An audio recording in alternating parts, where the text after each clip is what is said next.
Cashflow Diary Podcast, episode 444. Welcome to yet another exciting episode of the Cashflow Diary Podcast, the podcast that teaches you insider tips, tactics, and strategies for creating leverage streams of cash flow into your life. Learn from top-performing entrepreneurs, business owners, investors, and thought leaders from across the globe as they share their secrets to success. Like what you learn on this and other Cashflow Diary podcast episodes?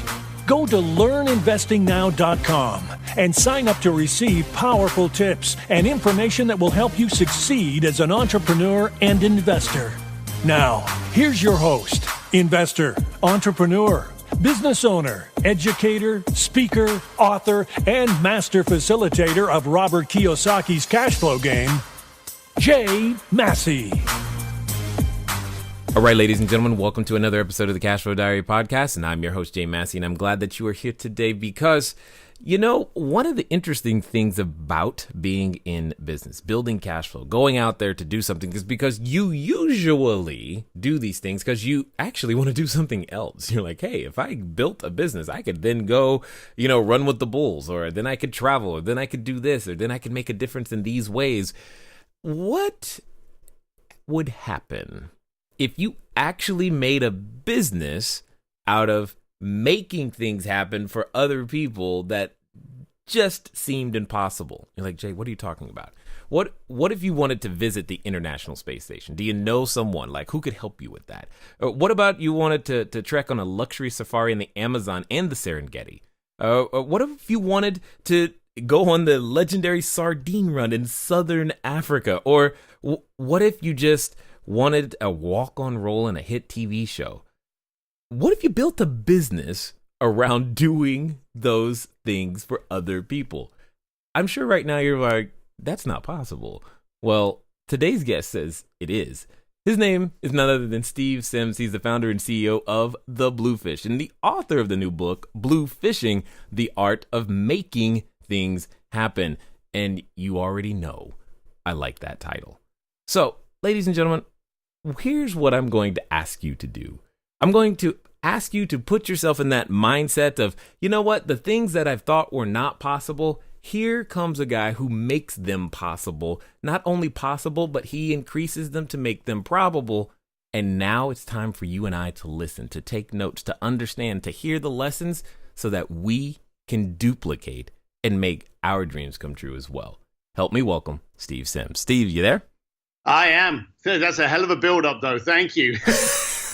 Way more than visiting the International Space Station, taking the submarine to the Titanic. I mean, come on, dude. It's like, how do I make you sound like, wow, that's insane, some of the stuff that you're out there doing. But I'm glad that you're here. Now, with that being said, this is your first time here. So what I want to do is I want to ask you the same question I ask everybody the first time that they're here. You ready? Yeah. Go for it. All right. I tend to look at today's entrepreneurs a lot like yesterday's superheroes. Batman, Robin, Wonder Woman, etc. Because I think entrepreneurs and superheroes have a ton of things in common. Chief among them is that as an entrepreneur, occasionally I can imagine myself flying around town, maybe wearing a special outfit, saving my customers and rescuing them in various forms. But also, like a superhero, an entrepreneur has a beginning. So, for example, let's think about Spider-Man. There was a time where all he was trying to do was eat, and he was just going to school, taking some photos, make sure he could eat and pay some bills, that type of thing. And then one day he gets bit by a spider and then discovers, hey, I got this superhuman ability now, and he gets to choose whether to use it for good or evil. So my question to you is as follows. Before your book, Bluefishing: The Art of Making Things Happen, before the company, before being able to create and meet all the celebrities and working with high-end individuals to create experiences for them, what we want to know is, who is Steve Sims? Wow. Well, that's very easy. I was and am an uneducated East London bricklayer. Nice. Yep. Simple as that. No frills. That might be the simplest answer we've ever gotten. So, okay, but then it does lead itself to a very interesting question. How do you go from bricklayer, okay, to being able to take a luxury safari in the Amazon, or private cooking lessons with the world's finest executive chefs. How does that happen? There's a story there. Yeah, it happened one day, and it was very vivid to me, and it still is. I was a bricklayer at the age of 15. I left school, worked on my dad's construction firm. I went up a ladder, and on the scaffolding, laying bricks, was my dad, my cousin, my uncles, my nephews, everyone lined up. And I saw my family tree, and my granddad was there as well. I remember seeing my entire future laying bricks. And at the age of I think by this time I was maybe like 17 and 18 and questioning everything like most teenagers do. I was like, is this it? Is this it? And it really hit me in the head. Is this my life? And I remember starting to ask a lot of questions, aggravating a lot of people, because if people are stuck in that life, they kind of don't like it when people try to break out. So there's a lot of naysayers out there. And so I was saying, hey, why didn't you do anything else? They'd be like, I wanted something different. So I went for the polar opposite. I actually went from bricklayer and tried in the 80s to get a job as a stockbroker. And a friend of mine, and it's a funny, stupid story that no one's going to believe, but a friend of mine at school was a stockbroker in London and told me about these internships that they were doing at his local brokerage house. So one day I actually went along and applied for an internship wearing my dad's suit. Now, when I got to the bank, the reason there was internships was because they were sending off a whole bunch of them, established stockbrokers, to Hong Kong. When I turned up at the bank, I actually jumped in that room and pretended as though I was there to listen about and I actually sat there eating all of the buffet breakfast, just enjoying this experience of being in a sandpit. And you talk about entrepreneurs. The beautiful thing about entrepreneurs is we get to play in other people's sandpit. We get to try different things. And I think that was one of the first times I realized that I was an entrepreneur, and the fact that I like to go through doors that maybe I shouldn't have gone through, just to see what it looked like on the other side, inquisitive nature. And this is a bit ballsy, but, I'm East London cocky Irish lad at the time thinking I was invincible. I actually walked up. The guy on stage said, oh, and when you get to the back of the room, make sure the girls have got your addresses to send you the welcome and travel pack. I walked back to this girl and I looked at her and I said, hi, Steve Sims. And she looked at her list. Now, bear in mind, I hadn't been in the bank for maybe longer than an hour.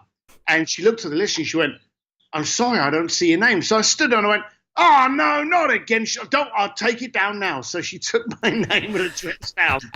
And believe it or not, they were sending so many people to Hong Kong, they actually sent me my welcome pack, including a ticket. And I took off on the Friday from London, landed on the Saturday because of time zone. I went out drinking with all the new brokers on the Saturday and Sunday, went to orientation on the Monday, and I was fired on the Tuesday. Yes. So now I'm stuck in Hong Kong, and ended up getting, I'm a big ugly lad, so I ended up getting a job on the door in Wan Chai, which was the clubby area of Hong Kong. And then I just started mingling with people and thinking, well, all right, I'm out of the bricklaying world now. What's next? That's for sure. Yeah, and so I just started throwing some parties and networking, and it just grew from that. People would go, oh, can you do this? And because I had nothing to lose, I'd be like, yeah, it doesn't sound too hard. Let me have a stab at it. I'll try it. And I was just stunned, even at that age, of how people are scared of fear itself. And they will just go, oh, I want to do that. And then immediately, and they do it now. And if people didn't have this thing, I'd be bankrupt. But people come to me and they go, oh, I want to get a guitar lesson by Sting. Oh, but I can't do that. And they will suddenly go off on how they can't do things. And as Greg Reed says, it's the size of your butt that stops you going forward.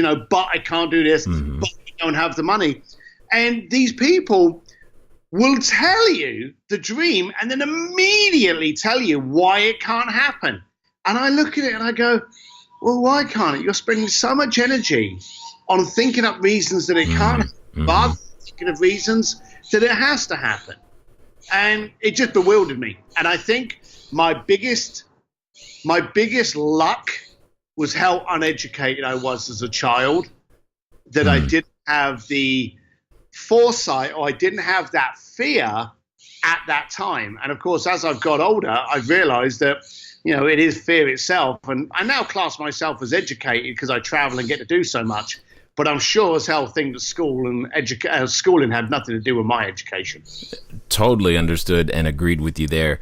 What I'm finding interesting, though, is that your perspective on concepts like fear, for example, are definitely something I think everybody's going to be able to relate to, because there's a number of us who will say things like you're talking about. Hey, we might, do it in revenue terms. I just want to start a business. I just don't want to be at this job any longer. I just don't want to do this, but I can't go earn $1 million. I can't do 2 million. I can't do 10 because and we have this long list of reasons why something won't work. But you've built a business around finding out ways to make the things that we say won't work. So I have a question for you.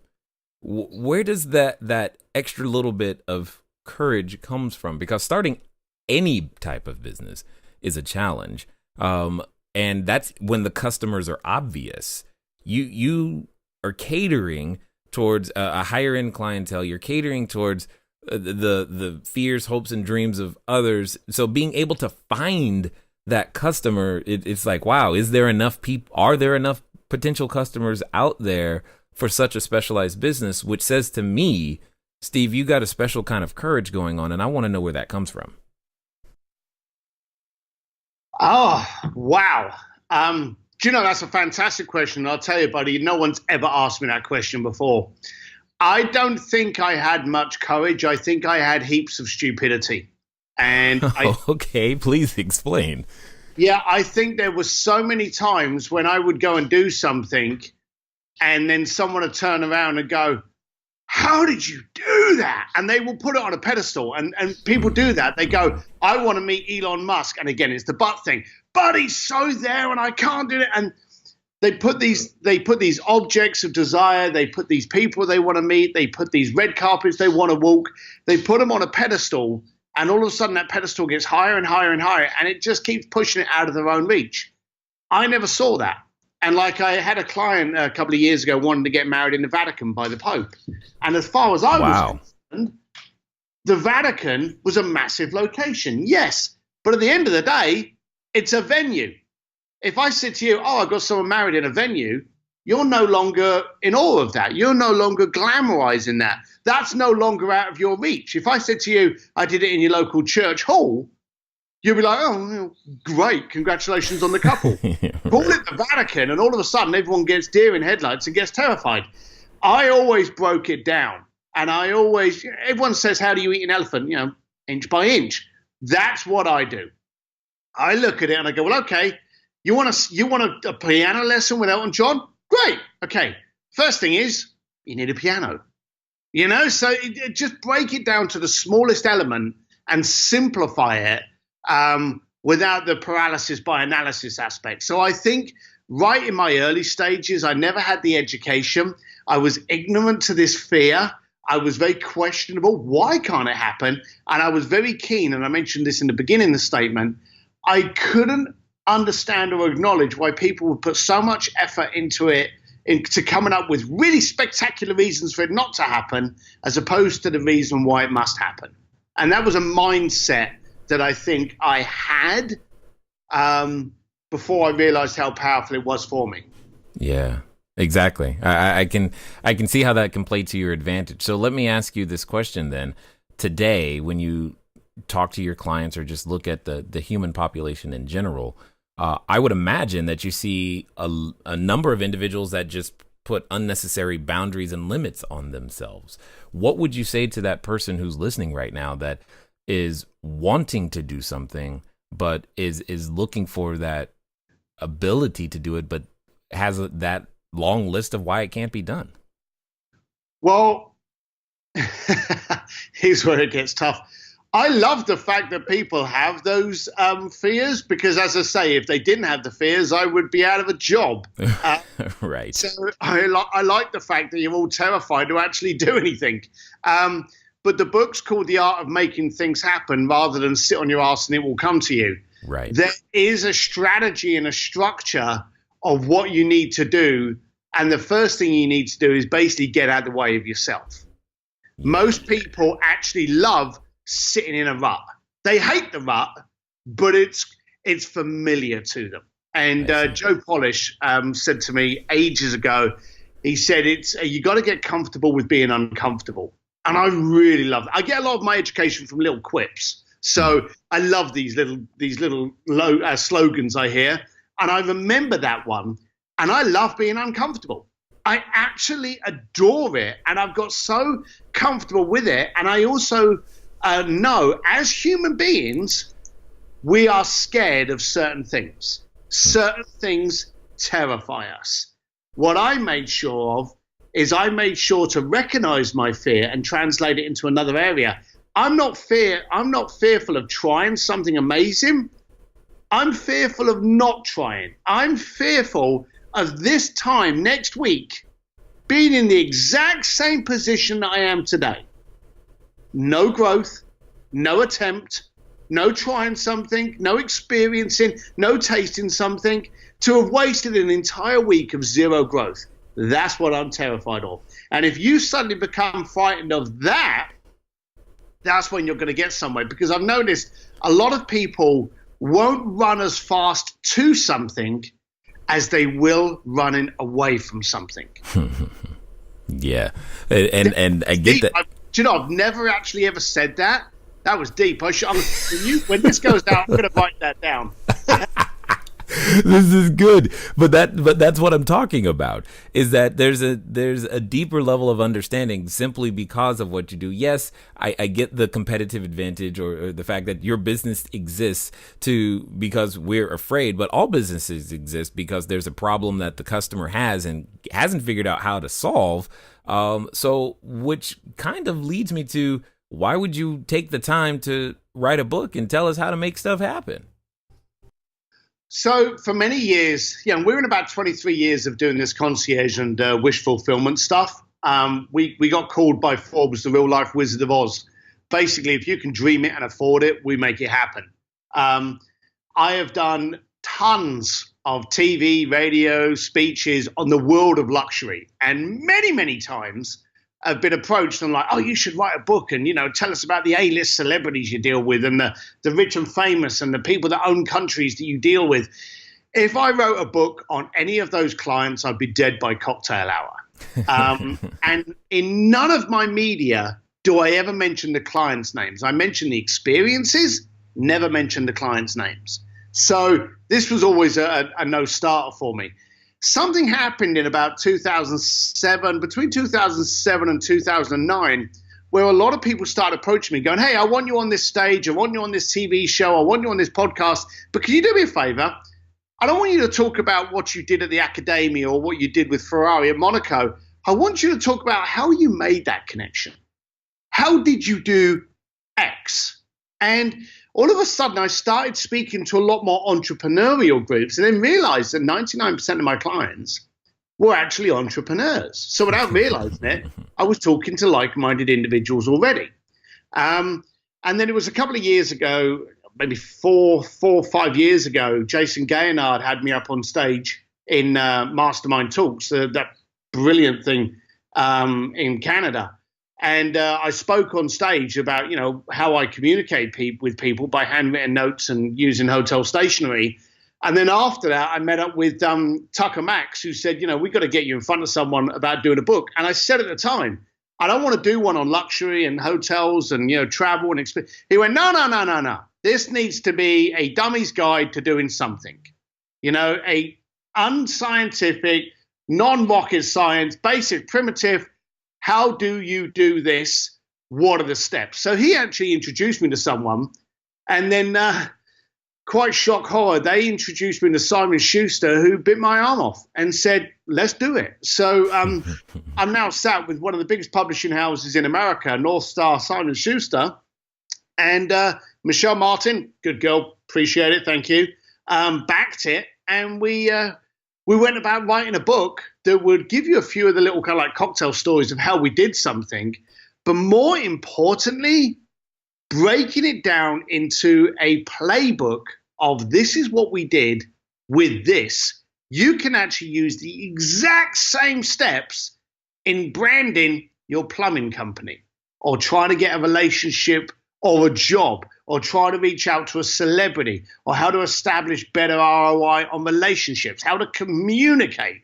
I really rant about communication because we have so much technology now that people think teaches us how to communicate. It doesn't. It just dilutes. It's like putting water in a gas tank. You are diluting your ability to build a relationship by the inefficient means in which you communicate with each other today.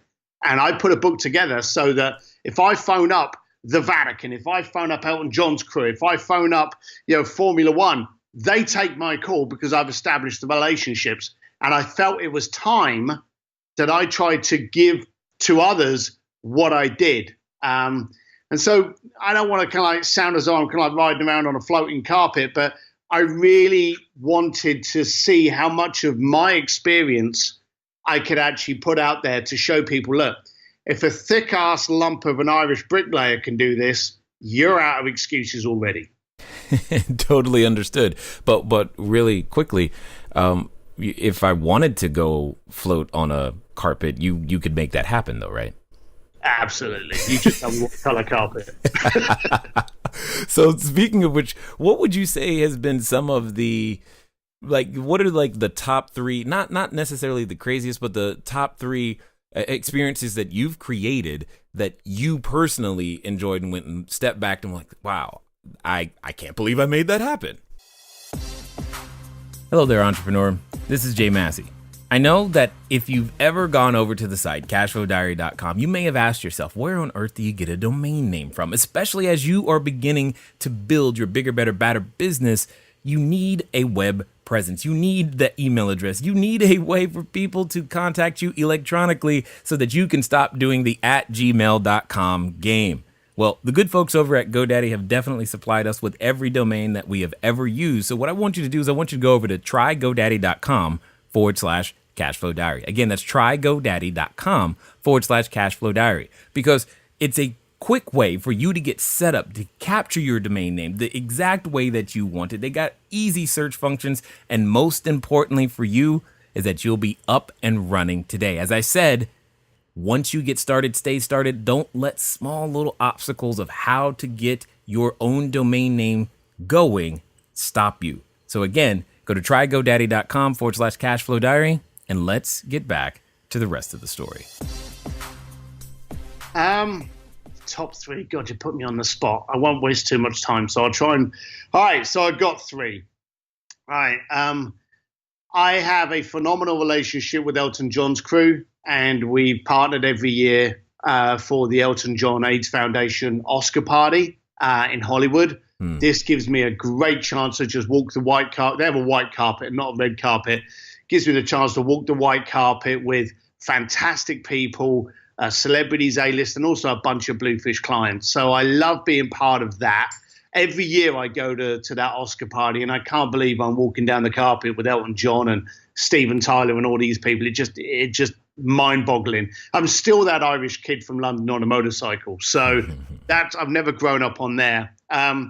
One of the ones, so that's a relationship I really cherish. I'm trying to give you three different categories of answers. An experience that I put together which still wakes me up in cold sweat was when a client of mine asked to have a dinner in Florence. So we actually took over the Accademia. And for anyone that doesn't know, the Accademia is the museum in Florence that houses Michelangelo's David, the most famous statue in the world.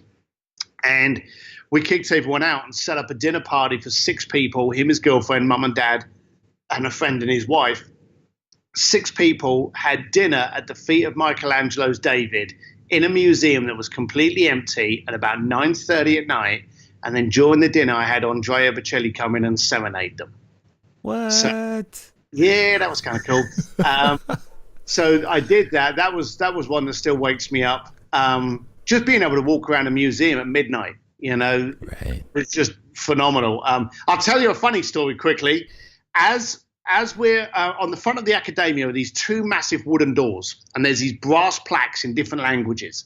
Now, I'm on the front door as the catering staff are coming in. They're loading a piano in. We've got a string quartet lining up, all the catering staff and the table and the chandeliers and the flowers. It's all coming through, and I'm stood with the security.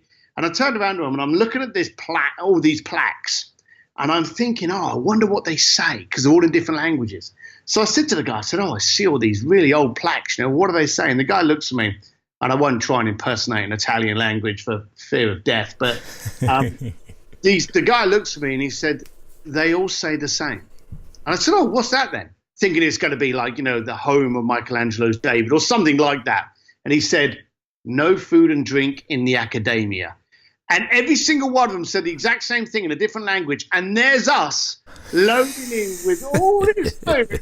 And I just roared. So that made me giggle. That was obviously a big, expensive, over-the-top thing.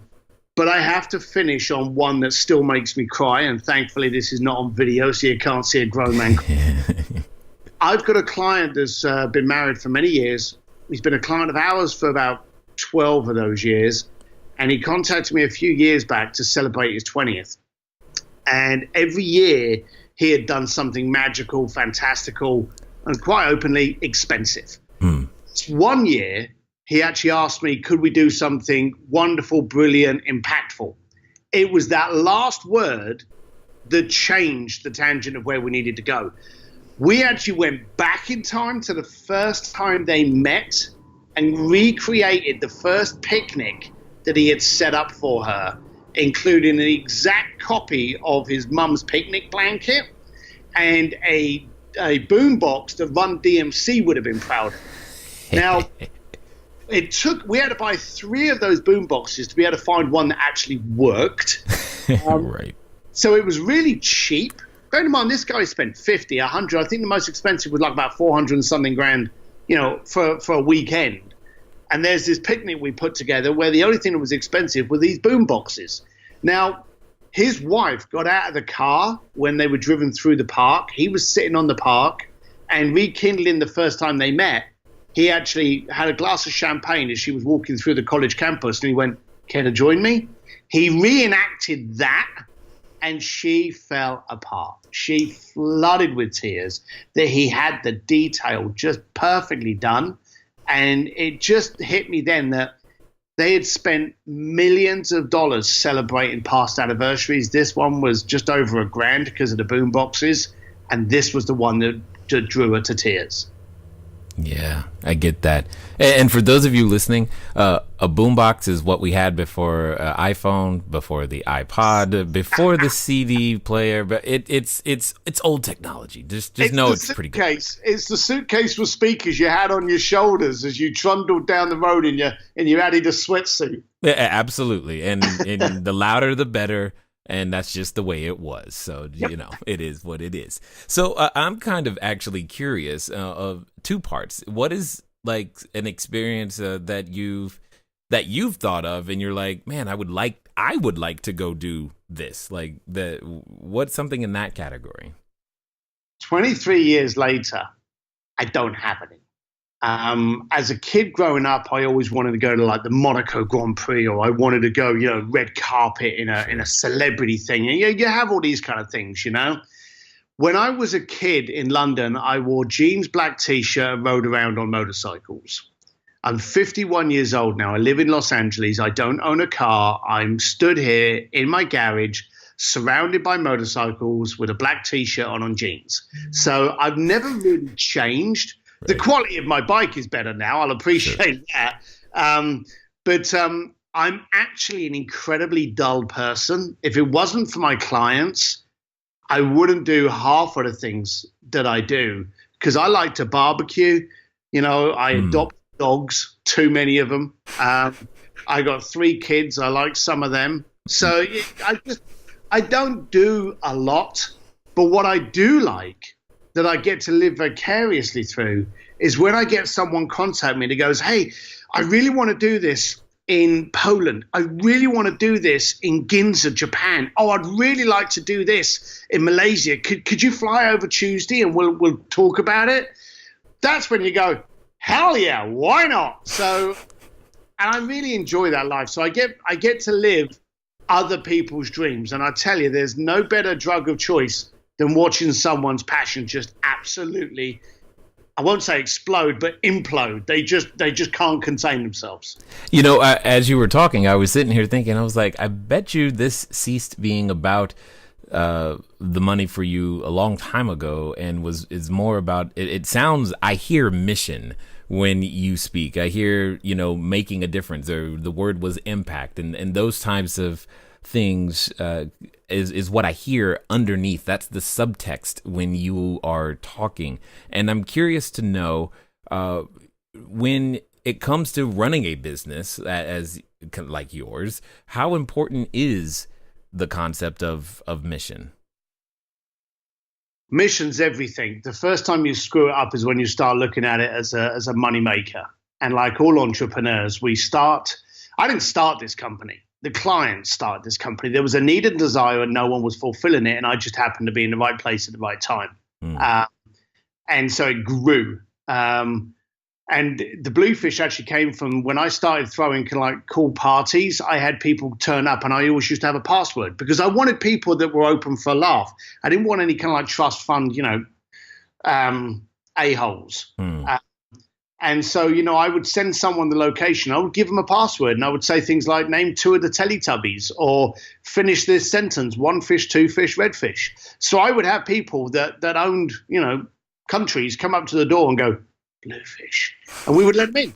And that's how it started. The second that it started doing really well, I screwed it up. I tried to rename the brand with something prestigious. I actually tried doing a flashy business card.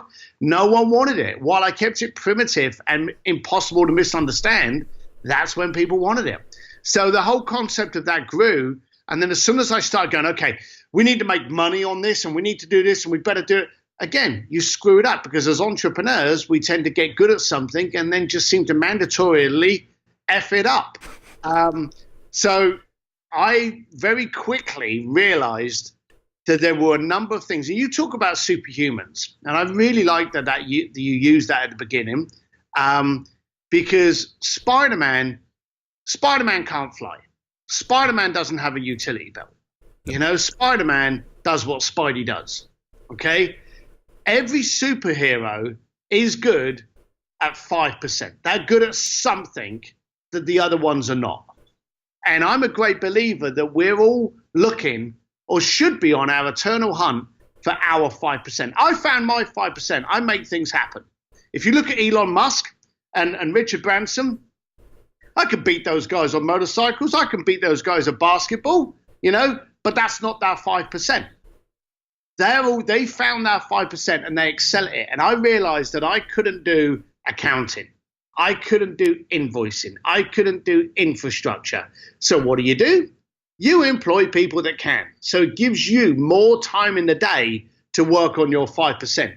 And when you suddenly eradicate all of those things that you don't want to do or that someone else can do just as good or better and that you paid them to do it, and with outsourcing now, it's so cheap. Fiverr, I'm on Fiverr more times than I'm clicking through a TV channel. I have Fiverr do so much of my work. And I outsource absolutely anything I can. That's when you can actually really drag it down to, okay, what is your core? And again, you hit it on the head. I believe I have a mission to make it happen. Yeah, I can hear it. It's just interesting to me how it comes about because I know when sitting around going, hey, what's a great business idea? The idea of, I'm going to build a business around making the impossible things or the things people perceive to be impossible happen. That does not just come up in natural conversation. So I just like it. A lot of if they don't know, like my website doesn't have a phone number. And you talk about referral business. There should be a picture of me when you search referral business. Because I get all of my clients that come to me going, hey, I heard you did this for Johnny, or I heard you did this for Bertie. I need this. So all of my stuff comes through that. If I'm in an event or I'm in a location where nobody knows who I am, and again, I'm a very quiet guy, so I'm not the networker. I never carry business cards. I don't run around shaking hands. If people come up to me and they go, hey, what do you do? I don't know how to answer them. And so quite often I will say, I'm a plumber. Oh, I have a direct TV franchise. I will just throw them completely off the curve because the couple of times I've gone, oh, have you ever wanted to go and see the Titanic or go, to the red carpet Oscar parties or maybe sing on stage with your favorite rock band? That's what I do. And they look at you and they go, yeah, mate, sure you do. And they move on. So they'd much easier believe that I was a plumber than what I do. That's, what's really funny about that is that I suffer from the same disease, so to speak. And I often just tell people I work at Starbucks because I often sit at Starbucks and actually do work there, but they assume I work at Starbucks, which is pretty cool. With that being said, though, I am curious about something. The name of the company, Bluefish. Help me understand. Is there a story there? Did you? Yeah, and I've actually already given it to you. That's what I was thinking. I was thinking that it had something to do with that, and I was like, but maybe it doesn't. I don't know. No, we used to have about 3, because back in the 90s, way before websites, we used to send people faxes of where the party was going to be. Yes. And we used to send this fax out, and we used to tell them at the bottom, name 2 of the Teletubbies. The toughest one? And again, this was pre-Google or anything. Name the lion out of The Lion, the Witch, and the Wardrobe. Aslan? Oh, well done. I would have so many people come up to the door, and I used to be on the doorman, being the big guy I am. People would come up to me, and they'd be like, I don't know. Is it Robert?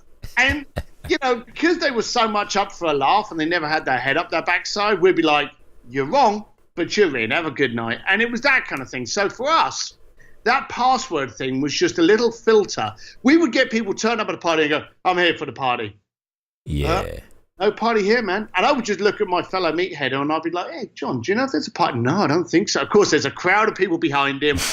Music's going like, and we would just blank the guy. And then the next guy would come up to us and go, Tinky Winky Po, and would say, in you go, buddy. And so when we were doing this, the first time it happened, I was actually called into a bank. Believe it or not, I actually thought this bank was going to give me a job. So I got this phone call, and the manager of the bank wanted me to come in. And I'm thinking, yeah, I'm going to be a stockbroker after all. This is great. This is wonderful. And I went in there, and he sat me down. He got me coffee, and he went, we have a client. She was a princess. She went to the party the other day, and she would like Bluefish to handle one of her parties. And I was sat there, and I was like, oh, that's great.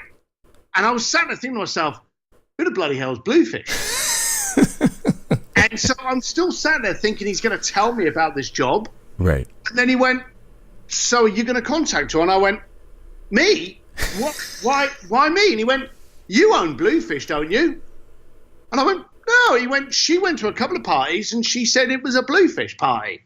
And it suddenly dawned on me that people, so when we realized that people were actually starting to talk about it, that's when we went out and tried to rename the company, set it up, and we had this ostentatious name, and we had this girl answering the phone and stuff, and people would answer the phone, and she would say, and they would go, oh, is that Bluefish company? And the lady would be like, oh, no, we are called Trianon. And they'd be like, no, we're looking for Bluefish, and hang up. So it was about 6 months later that we dumped that company and just went back to being Bluefish. And that's how the thing came out. And that was the beauty, because Bluefish, and again, this goes back to the uneducated element. If you launch a company, you will spend weeks, months, maybe even a year thinking of the title. We now had a title that meant nothing. If you think of luxury lifestyle concierge, real life Wizard of Oz, you don't think of calling it a fish. Yeah, not a blue in any way. No, exactly. So the whole point was that we were able to actually bring a meaning to something that didn't have a meaning.